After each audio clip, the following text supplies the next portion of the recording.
Anatta e o mistério do não-eu, a chave oculta da libertação espiritual. Entre os muitos mistérios que atravessam a senda espiritual, poucos são tão enigmáticos quanto a doutrina budista de Anatta, a impessoalidade ou o não-eu. No coração do Dhammapada, este princípio é apresentado como um dos 3 selos do Dharma, ao lado da impermanência chamada Anicca e do sofrimento designado como Dukkha. A compreensão profunda de Anatta não apenas dissolve os grilhões do apego, mas abre a visão para uma realidade muito mais vasta que transcende o pequeno círculo do ego humano. Este ensinamento, quando lido à luz das tradições herméticas, da alquimia da alma e da sabedoria da Cabala, revela-se como uma chave universal, capaz de unir Oriente e Ocidente em um mesmo ponto de libertação. A ideia de que não existe um eu permanente contrasta diretamente com a crença comum de que há em cada ser humano uma entidade sólida, fixa e imutável. O budismo responde a esta ilusão mostrando que aquilo que chamamos de pessoa é apenas um conjunto de processos, os 5 agregados conhecidos como skandhas, que se manifestam como corpo, sensações, percepções, formações mentais e consciência. Cada um desses elementos está em constante movimento, surgindo e desaparecendo a cada instante. Nada neles pode ser chamado de eu, nada pode ser fixado como essência permanente. Quando Dhammapada declara que aquilo que é impermanente é sofrimento, e que aquilo que é sofrimento não pode ser considerado o eu, ele oferece não apenas uma negação metafísica, mas uma medicina psicológica. Pois é justamente o apego ao eu, que gera o ciclo interminável de dor e frustração. Ao tomar como pessoal o que é impessoal, o homem alimenta sua prisão. Ao reconhecer que o corpo não é seu corpo em essência, que os pensamentos não lhe pertencem, que as emoções não definem sua identidade última, ele começa a experimentar uma liberdade interior que transcende qualquer prazer transitório. No hermetismo, encontramos um eco complementar daquilo que o budismo ensina sobre a dissolução do eu. Quando Hermes Trismegisto instrui Asclépio a reconhecer que o homem não é apenas corpo, mas espírito, ele está apontando para a mesma libertação da falsa identidade pessoal. No entanto, enquanto o budismo expressa essa verdade com a linguagem do vazio e da impessoalidade, o hermetismo a formula em termos de participação na mente divina. Ambos se encontram no mesmo núcleo de sabedoria. O que o budismo chama de não-eu, o hermetismo reconhece como identificação com o nus universal. São linguagens diferentes que convergem para um mesmo mistério, no qual o aparente vazio se revela como plenitude, e a dissolução da identidade individual abre caminho para a união com a realidade maior. Na Cabala, a mesma ideia se expressa através do véu que encobre a verdadeira identidade do homem. As Sefirot, que estruturam a árvore da vida, não representam o eu psicológico comum, mas potências universais que se manifestam através do indivíduo. Quando o iniciado se identifica com Od, Netzach, e Esod ou Malkuth como se fossem sua essência última, ele permanece preso à ilusão do ego. Porém, quando compreende que esses são apenas reflexos transitórios do Uno, ele atravessa o abismo da autoidentificação e toca em Keter, a coroa onde não há um eu separado, mas apenas a pura emanação da divindade.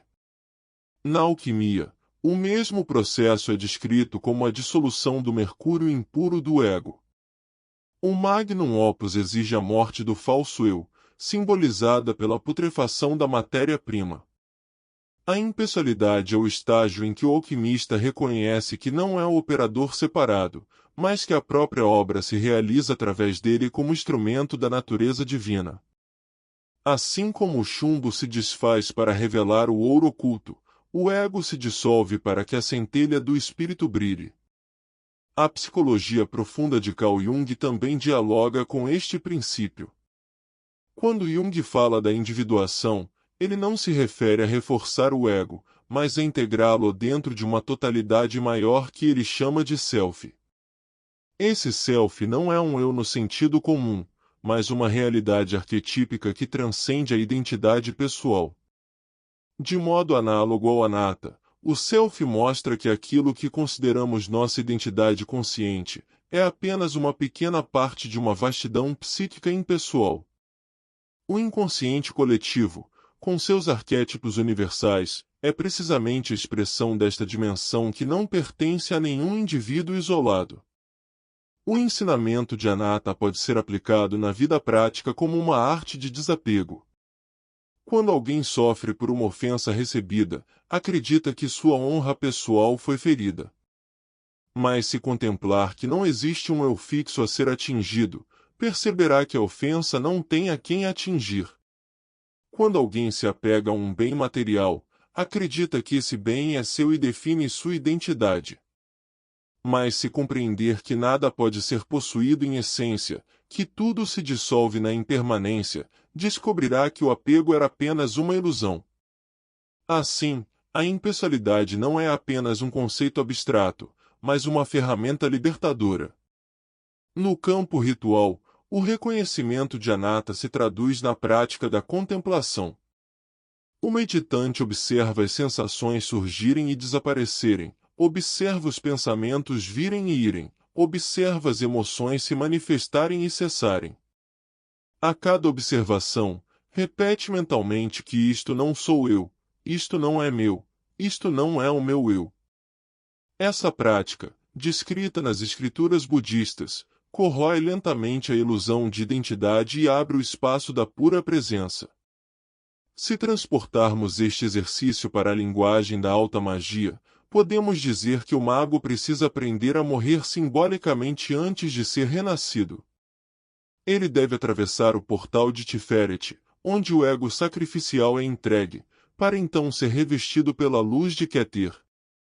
Esta morte ritual não é destruição, mas transmutação. O não-eu é o cálice vazio que permite receber o vinho da eternidade. A filosofia hermética ensina que tudo é mente e que o universo é mental. Porém, quando se toma a mente individual como o absoluto, surge o erro. O ensinamento budista de Anatta corrige este desvio, mostrando que a mente individual é apenas reflexo da mente cósmica.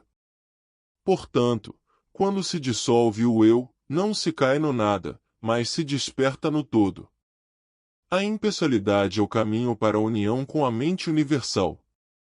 O Dhammapada insiste que quem compreende a impermanência compreende também a impessoalidade. Não há como manter um eu fixo no meio de fenômenos que se transformam incessantemente.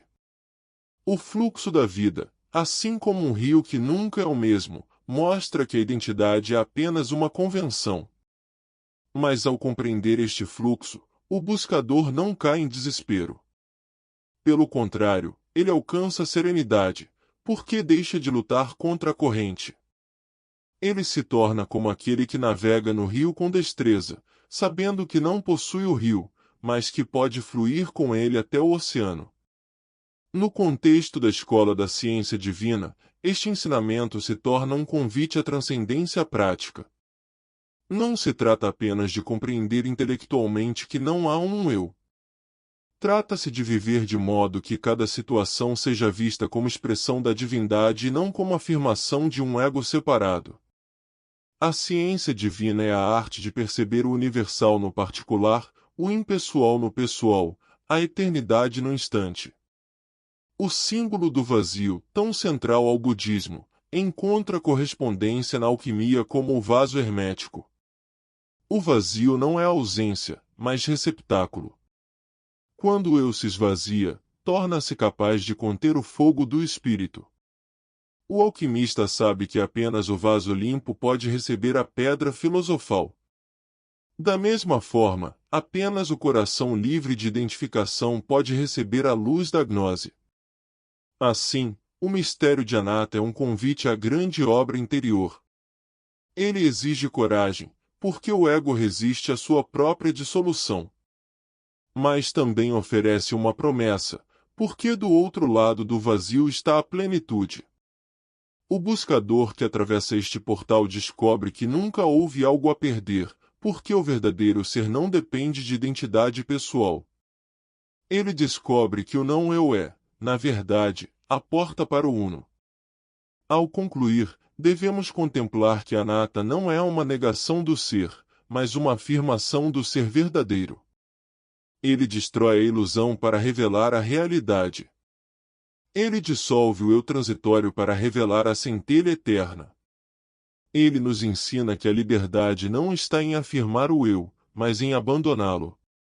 Aquele que compreende isto encontra a paz que não depende de circunstâncias, a alegria que não depende de objetos e a luz que não depende do tempo. No silêncio final, a alma que reconhece a impessoalidade pode recitar interiormente esta oração mística da escola da ciência divina. Que eu não seja aquilo que penso ser, mas aquilo que é eterno. Que eu não me apegue ao que passa, mas contemple o que permanece. Que eu não busque afirmar o meu eu, mas me dissolva no uno. Pois somente no vazio do não-eu resplandece a plenitude do espírito.